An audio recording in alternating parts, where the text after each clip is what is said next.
नमस्कार मंडळी, मी आशिष मगर. स्वागत आहे तुमचं एटीएम गुरु या यूट्यूब चॅनलवर. आणि आज आपल्याला एक चिंदीचोर यूट्यूबर आहे, त्याच्याकडे थोडंसं बघावं लागणार आहे. हा चिंदीचोर यूट्यूबर काय करतोय माहिती आहे का? दोन जातीमध्ये, दोन धर्मामध्ये कायम भांडणं लावत असतो आणि त्याच्यामुळे लोकांना फसवण्यात तो यशस्वी होतो आणि लोकांमध्ये अशा पद्धतीनं द्वेष पसरवतो की लोक एकमेकाचे वैरी झाले पाहिजे. आता या चिंदीचोर यूट्यूबरनं काय केलंय तर सध्या जे बीडचं एक प्रकरण आहे मस्साजोग हत्याकांडाचं आणि त्याच्यानंतर लातूरचं एक प्रकरण आहे माऊलीसोट हत्या प्रकरणाचं, तर या दोन्ही प्रकरणावरून जाती जातीत भांडणं लावण्यासाठी कार्यक्रम व्यवस्थित सुरू केलेला आहे. हा चिंदीचोर इतका नीच आहे की दोन प्रकरणामध्ये कशा पद्धतीने वेगवेगळे व्हिडिओ बनवतो त्याचा तो फोलपणा आपण इथं आता स्पष्टपणे उघड पाडणार आहेत आणि ते पण त्याचेच व्हिडिओ दाखवून. पण सगळ्यात महत्त्वाचं म्हणजे हा चिंदीचोर आहे कोण नेमकं ते पाहून घ्या. म्हणजे मी जो पंकजा मुंडे क्या बोला तूने? पकडण्याचा देशमुख तिथपर्यंत त्याचा माज घेऊन अबे जल्दी बोल, कल सुबह पनवेल निकलना है. तर बघा, हा एक तोत्रा यूट्यूबर आहे. तसं तर कोणाच्या व्यंगावर आपण बोलू नये, एखाद्याच्या रंगावर पण बोलू नये. हा तोत्रा तर आहेच आहे, पण रंगाने इतका काळा आहे तुम्हाला खोटं सांगत नाही. जर पावडरच्या पोत्या त्याला घोळसून जरी आणलं ना तर बाहेर निघल्यावर पुन्हा हे तशाला तसंच दिसणार आहे.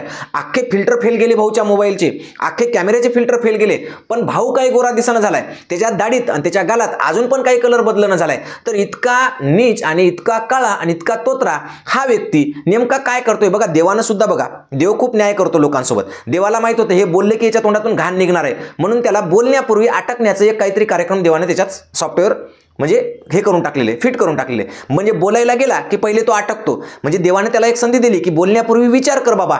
तरी बी बाबा काही विचार करायला तयार नाही. बरं, लोकांना ते दिसू नये म्हणून देवाने त्याला काळं बी केलं, पण तरी सुद्धा बाबा फिल्टर लावू यायलाच लोकांसमोर. म्हणजे देवानं दिलेल्या संधीचा सुद्धा हे उपयोग करून घेत नाहीत. त्याच्यातून सुद्धा समजून घेत नाही की आपण काय बोललं पाहिजे, काय नाही, बोलण्याच्या आधी विचार केला पाहिजे का नाही केला पाहिजे. तर एक दिवस असे जे वाईट बोलतात, जाती जातीत भांडणं लावतात, त्याच्या तोंडाला देव एकदा लकवा मारून टाकते आणि मग त्याच्यानंतर पुन्हा हे काय करेल तर लिहून तरी काहीतरी करेल. इतका आगाऊ आहे. तर बघा यांनी काय केलं सांगतो मी तुम्हाला. याचं नेमकं काय काम आहे? याचं काम एकच आहे, भांडणं लावून देणं. तर बघा मंडळी, तुम्हाला स्क्रीनवर दोन थंबनेल दिसतील. हे दोन्ही थंबनेल या तोत्र्याच्या यूट्यूबवरच्या व्हिडिओचे आहेत. या दोन थंबनेलमध्ये दोन प्रकरण आहेत. एक आहे मस्साजोगचं हत्याकांड प्रकरण, दुसरं आहे लातूरच्या माऊलीसोट यांच्या हत्येचं प्रकरण. पहिल्या प्रकरणामध्ये म्हणजे मस्साजोग येथील हत्येच्या प्रकरणामध्ये याने थंबनेल काय ठेवलेलं आहे तर थंबनेलवर असं लिहिलेलं आहे की अशी अशी हत्या आहे आणि याला जबाबदार कोण आहे एवढंच. पण दुसऱ्या थंबनेलमध्ये काय लिहिलेलं आहे तर असं लिहिलंय की एका धनगराच्या मुलाला मराठ्यांनी मारलं. तर हे चोंग्या इतका नीच आहे. दोन गोष्टी घडलेल्या आहेत, दोन्ही गोष्टीमध्ये जे अपराधी आहेत, दोन्ही गोष्टीमध्ये जे हत्यार आहेत, त्या दोघांनाही कडकच्या कडक शिक्षा व्हावी आणि त्यांना फाशी व्हावी. फाशीपेक्षाही काही जास्त मोठं असेल तर ते सुद्धा व्हावं. आणि मुळात म्हणजे त्यांना जर कोणी पाठीशी घालत असेल तर त्यांना सुद्धा फाशीला द्यावं, असं आपलं स्पष्ट मत आहे. पण या चोंग्यांनी काय केलंय बघा, एकीकडे असं लिहिलंय की यांचा खून झालेला आहे आणि याच्या मागे कोण कोण असू शकते, आणि दुसऱ्या पोस्टरमध्ये काय लिहिलंय की मराठ्यांनी हत्या केली. अरे चोंग्या, या महाराष्ट्रात मराठ्यांची संख्या 6 कोटी आहे की नाही. ज्या मस्साजोगच्या सरपंचांची हत्या झाली त्यांच्या भावाने सुद्धा सांगितलं स्पष्टपणे मीडियासमोर की ही हत्या जातीय वादातून झाली नाही. आमच्यासारखे हजारो लोक जे युट्यूबवर बोलले या विषयावर किंवा सोशल मीडियावर बोलले, त्यांनी सुद्धा स्पष्टपणे सांगितलंय समाजातल्या लोकांनी की ही हत्या जातीय वादातून नाही तर खंडणीच्या प्रकरणातून झालेली आहे. आणि मग खंडणीचं प्रकरण असेल तर त्या खंडणीमध्ये जे जे कोणी लोक आहेत त्यांना फक्त कडक शिक्षा व्हावी. या सगळ्या प्रकरणाशी जे कोणी आरोपींना पाठीशी घालते त्यांना शिक्षा व्हावी, असं स्पष्टपणे मत आहे. पण तू जो आहे ना, हे जे उंदर चोंगे आहे, हे चोंगे काय म्हणते की मराठ्यांनी हत्या केली. अरे दलिंदरा, या महाराष्ट्रामध्ये 6 कोटी मराठा समाजाची लोक राहतात. तुला हत्या करताना मराठा हे जातीचं नाव कसं लावा वाटलं? तिथं तुला अक्कल असली पाहिजे की एखाद्या जातीला आपण हत्यारा कसं म्हणतो. बरं, तुला इतकं कळतं तर माझे सगळे व्हिडिओ पाहून घे आणि त्याच्यामध्ये बघ, दाखव मी कुठे एखाद्या जातीला म्हणलो का की सरपंचांची हत्या या जातीच्या लोकांनी केली म्हणून दाखवून दे. तुला ओपन चॅलेंज आहे. मूळ मुद्दा हा आहे की इथं फक्त आणि फक्त याला दोन्हीकडे बोलताना काय म्हणजे ततपप होते. आधीच स्तोत्र आहे, दोन विषयावर बोलताना परत कसा बोलतो ते सुद्धा पाहून घ्या. याचा एक व्हिडिओ आहे, मी इकडचे दाखवतो आणि इकडचे म्हणजे सरपंचांच्या हत्येमध्ये यांनी काय बोललेला आहे ते पण दाखवतो आणि त्याच्यानंतर माऊलीसोट यांच्या हत्येमध्ये काय बोललेला आहे तो पण दाखवतो. तर पाहून घ्या हे व्हिडिओ. हत्या कुठेतरी जातीच्या एका किनारी सापडेल अशी काहीतरी हत्या आहे आणि या सगळ्या गोष्टी याच्यामध्ये जेव्हा खोल तुम्ही अभ्यास करता तेव्हा सापडतात. कारण त्या टाकळी गावामध्ये तो बिचारा कोण, तो मुलगा माऊली, तो 18 वर्षाचा मुलगा एका मुलीच्या प्रेमात पडला. आता हा धनगर, आता जात काढून एक कुणाची, पण आपलं सांगतोय तुम्हाला एक उदाहरणार्थ म्हणून.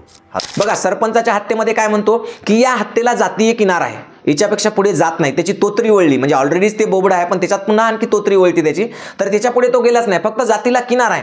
किनाराच्या पुढे गेला का तो नाही गेला. बरं, मुळात सरपंचांच्या भावानीच असं सांगितलं की याला जातीय किनार नाही, ही जातीयवादातून हत्या झालेली नाही. आमच्यासारखे कित्येक लोक म्हणले की जातीयवादातून हत्या झालेली नाही, फक्त आरोपींना कठोरात कठोर शिक्षा करा, त्यांनी जातीच्या आड लपू नये असं आपलं म्हणणं आहे. आणि ते आपण म्हटलो. मग असं असताना सुद्धा इथं मात्र तो काय दाखवण्याचा प्रयत्न करतोय की हे जातीयवादातून हत्या झाली. पण त्याची बोबडी इतकी उडाली की ज्या पद्धतीनं इकडच्या व्हिडिओमध्ये त्यानं स्पष्ट सांगितलं की मुलगा धनगर होता आणि त्यांना मराठ्यांनी मारलं, हे जे स्पष्ट सांगितलं, तिकडे मात्र इकडे याची हातवर फाटली. इकडे याला म्हणता आलं नाही तसं की हे मरणारा जो सरपंच देशमुख आहे, ज्यांचा मृत्यू झाला, ते या जातीचे होते, त्याला जे मारणार आहेत ते या जातीचे होते, असं म्हणायला मात्र याची सांगत नाही, पुढचं लय बोलत नाही मी. पण या दलिंदरला इकडं मात्र असं बोलता आलं. का बोलता आलं? कारण मराठा समाज कधी आक्रमक होत नाही, मराठा समाज कोणी टीका केली म्हणून कधी चिडत नाही, कधी कोणाला म्हणत नाही, म्हणून लगेच इकडं मात्र तोंड घेऊन आला की धनगराच्या मुलाला मराठ्यांनी मारलं म्हणून सांगायला. अरे दलिंदरा दुटप्प्या, इतकं तुला अक्कल आहे तर दोन्हीकडे सारखं बोल ना. मग तुझ्यात हिंमत आहे तर, तुला इतकं जर वाटते ना की जाती जातीत भांडणं होऊ नये, तुझ्या इतकं म्हणजे मनानं सुद्धा रंगानं सुद्धा इतकं काळं माणूस जगात पाहिलं नसेल, युट्यूबला तर कोणीच नसेल बाबा इतकं मनानं आणि रंगानं काळं. बरं, महत्त्वाची गोष्ट अशी आहे की यानं हे नाही सांगितलं या व्हिडिओमध्ये की ज्यांनी मारलं ते मराठा होते, ठीक आहे, पण ज्या मुलीनं एका धनगर मुलावर प्रेम केलं होतं ती मुलगी सुद्धा मराठी होती, हे सांगितलं का रे बाबा तुया? म्हणजे प्रेम केलं तर सांगायचं नाही, पण असं काय झालं की त्याला जात लावायची. म्हणजे एक हत्या आहे ती खंडणीतून झाली, दुसरी हत्या आहे ती प्रेम प्रकरणातून झाली. दोन्ही हत्या निर्गुण, दोन्ही हत्या अत्यंत मानवजातीला काळीमा फासणार आहेत. त्याच्यामुळे दोन्ही हत्यारांना फाशी व्हावी हे स्पष्ट आहे. दोन्ही हत्यारांना तसूभर सुद्धा कुठं हे भेटू नये, संधी भेटू नये, म्हणजे असा पुन्हा अपराध करण्याची, म्हणून त्यांना कठोरातली कठोर शिक्षा व्हावी. पण या दोन हत्याकांडाबद्दल बोलताना याच्यासारख्या तोत्र्यांनी किमान एवढा तर विचार करायला पाहिजे होता की एकीकडे बोलताना आपण काय बोलतोय, दुसरीकडे बोलताना काय बोलतोय. आणि कोणी अधिकार दिला याला की थंबनेलवरच डायरेक्ट मराठ्यांनी मारलं म्हणून म्हणायला. 6 कोटी मराठ्यांपैकी 4, मी मागच्या व्हिडिओमध्ये माझ्या वेगवेगळ्या व्हिडिओमध्ये सांगितलेलं आहे तुम्ही की एखाद्या जातीतले 4 जर माणसं नीच असतील आणि त्यांनी एखादं नीचपणाचं माणुसकीला काळीमा फासणारं जर कृत्य केलं असेल तर याचा अर्थ ती सगळी जात तशी असं होत नाही. तरी सुद्धा थंबनेलवर मराठा लिहिले. तुझ्या जर घरात एकदा मराठा घुसला ना भाऊ, तर खोटं सांगत नाही, तो हाय ते तोंड सुद्धा दिसणार नाही, बोलण्यासारखं राहणार नाही. त्याच्यामुळे उगा असा आगाऊपणा करू नको आणि असे काही थंबनेल ठेवू नको की डायरेक्ट मराठा समाजाने व्हिडिओमध्ये सुद्धा काय सांगतोय तर मराठ्यांनी मारलं नाही, नालायका, त्यांना अपराध्यांनी मारलं. ज्यांची मानसिकता नीच आहे अशा नीच लोकांनी त्याला मारलं. ज्यांची मानसिकता गुन्हेगारीची आहे, ज्यांची मानसिकता ही म्हणजे कायदा सुव्यवस्थेला न पाळणारी आहे, अशा दलिंदर लोकांनी त्यांना मारलेलं आहे. म्हणून त्या दलिंदरांना कठोरात कठोर शिक्षा व्हावी हे माझं स्पष्ट मत आहे. त्याच पद्धतीनं सरपंचांच्या हत्याकांडामध्ये सुद्धा ज्यांनी हे सगळं केलेलं आहे, ज्यांनी पाठीशी घातलेलं आहे, त्या सगळ्यांना सुद्धा शिक्षा व्हावी असं माझं स्पष्ट मत आहे. याच्यानंतरही हे थांबत नाही. पहा आता ग्रामीण शहरी म्हणजे याची भांडण लावण्याची पद्धत पहा. एकतर हिंदू मुस्लिम, हिंदू ख्रिश्चन, त्याच्यानंतर हिंदू दलित, आणि त्याच्यानंतर पुन्हा उरलं सुरलं तिकडे बी समजा याचं काही झालंच नाही तर हे पुन्हा आणखी बोंबलत. म्हणजे ग्रामीण भागामध्ये हागंदरीयुक्त गाव आहेत अजून पण, तुम्हाला माहिती आहे हागंदरी मुक्तचा प्रोग्राम आहे आपला महाराष्ट्राचा, पण ग्रामीण भागात अजूनही हागंदरीयुक्त काही गाव आहेत. तर अशा हागंदरीयुक्त गावामध्ये सुद्धा हे चरायला जाते की नाही पहा याचा व्हिडिओ काय सांगते. या जात कोण मानते माहिती आहे? गावाखेड्याकडची खास करून लोक जी ग्रामीण भागात राहत आहेत, जी गावाकडे जगतायत, त्यांना लय जात वगैरे या सगळ्या गोष्टी चालतात आणि ती लगेच हलतात देखील जातीच्या नावाखाली. जी शहरामध्ये लोक राहत आहेत ते हिंदू म्हणून राहत आहेत खास करून, त्याने हे जातभेद जास्त त्या याच्यामध्ये घुसत नाहीत. बघा काय सांगतोय हा, तर म्हणे खेड्यापाड्यामध्ये जातीयवाद खूप आहे, शहरामध्ये नाही. शहरामध्ये मात्र जातीयवाद नाही, खेड्यापाड्यामध्ये मात्र भरपूर आहे. अरे दलिंदर चोट्ट्या, शहरामध्ये जाय आणि सांग की मी दलित समाजाचा आहे, मला तुमच्या या कॉलनीमध्ये घर घ्यायचंय, बघ तुला कोणी घर देतंय का ते. अरे आजही शहरामधले फ्लॅट असतील, प्लॉट असतील किंवा जागा किरायाने द्यायची असेल, समजा घरात एखाद्याला किरायेदार ठेवायचा असेल तर पहिले जात विचारतात. पण खेड्यामध्ये अजूनही असं काही नाही. कोणत्याही जातीचा, धर्माचा, कोणत्याही 18 पगड जातीचा व्यक्ती कोणाच्याही घरात राहू शकतो, ताटात बसून खाऊ शकतो. हे खेड्यातलं वातावरण आहे आजचं. सगळे 18 पगड जाती जमाती सगळे मिळून मिसळून राहतात. आमच्या इथं खेड्यामध्ये अजूनही लग्नाच्या पवित्र विधीला जर समजा बांगड्या भरायच्या असतील तर कासार जातीचाच व्यक्ती लागतो, तोच पहिल्यांदा येतो, तोच सगळं करतो. आमंत्रण द्यायचं असेल तर म्हणजे केश कर्तन जे करतात, वारीक समाज म्हणतो आम्ही त्याला खेड्यामध्ये, नावी समाजाला, तर त्यांना बोलवतात आणि त्यांच्याच हाताने अक्षत दिल्या जाते. खेड्यामध्ये जातीय भेद बिलकुल नाही. अजूनही आमच्या इथं फडा घेताना फड्याला लक्ष्मी मानलं जातं आणि फडा जे बनवतात त्यांचं आम्ही दर्शन सुद्धा घेतलं जातं. म्हणजे या पद्धतीने खेड्यामध्ये सगळ्या 12 ते 12 बलुतेदारांना, 18 आलुतेदारांना त्यांचा मान आहे, त्या मानानुसार ते वागतात. दिवाळीचा दिवा आजही कुंभाराने बनवून दिल्याशिवाय होत नाही, किंवा पोळ्याचा सण कुंभाराच्या इथून बैल आणल्याशिवाय पोळ्याचा सण साजरा होत नाही. कारण मातीची बैल ही पहिली त्याची ही असते, मातीच्या बैलाचीच खरी पूजा असते. त्याच्यामुळं हे सगळं जे आहे ना हे खेड्यामध्ये गावगाड्यामध्ये चालू आहे. पण दलिंदर तुझ्यासारख्या लोकांना हे सगळं कळणार नाही, कारण तुला फक्त फक्त जाती जातीत भांडणं लावून तुझी खाज मिटली नाही तर तू धर्माधर्मात लावतो, आणि धर्माधर्मात भांडणं लावून तुझी खाज मिटली नाही तर तू मग शहरात आणि ग्रामीण भागात लावतो. म्हणजे कोणी करू नये तुला फक्त भांडणं लावायची. याच्यापेक्षा एक काम कर, देवानं तुला आता जसं बनवलंय त्याचा थोडा विचार कर की देवानं तुझ्यावर आधीच इतकं सगळ्या जबाबदाऱ्या, इतकं सगळा अन्याय का केलाय. आणखी जास्त जर तू असाच करत राहिला तर एखाद्या दिवशी लकवा मारल्या जाईल तोंडाला आणि बोलता पण येणार नाही. म्हणजे हे सगळं होण्याच्या आधी स्वतःचे पापा कमी करण्याचा प्रयत्न कर. एवढंच बोलतो. पुढच्या वेळेस बोलताना जर समजा समाजाला टार्गेट केलं तर म्हणजे समाजाला टार्गेट करणं किंवा दोन जातीत भांडणं लावण्यासारखं असं जर काही केलं तर कायदेशीर कारवाईला सुद्धा समोर जावं लागेल. एवढं लक्षात ठेवा.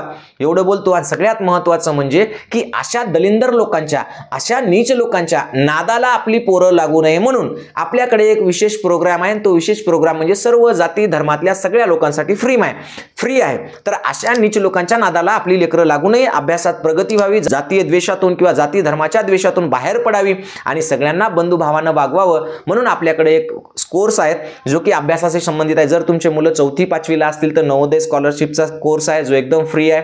त्याचबरोबर पोलीस भरतीचा कोर्स आहे तो सुद्धा फ्री आहे. त्याचबरोबर आपल्याकडे MPSC पर्यंतसाठीचं मराठी व्याकरणचे कोर्सेस आहेत ते सुद्धा सगळे फ्री आहेत. 15 फेब्रुवारीपासून बॅचेस चालू होत आहेत. जर तुम्हाला हे सगळे कोर्सेस तुमच्या मुलांना शिक्षणाकडे वळवायचं असेल आणि शिक्षणामध्ये पैसा हा जर अडथळा ठरत असेल तर सगळ्या मुलांना ATM गुरु एज्युकेशन नावाचं ॲप आहे प्ले स्टोरला, ते घ्यायला सांगा आणि ATM गुरु एज्युकेशन हे ॲप डाउनलोड करून त्यामधून सगळ्या बॅचेस तुम्हाला घेता येईल. एवढं बोलतो. शेवटची एक विनंती करतो की ATM गुरु या चॅनलला सबस्क्राईब करा आणि थांबतो. जय जिजाऊ, जय शिवराय.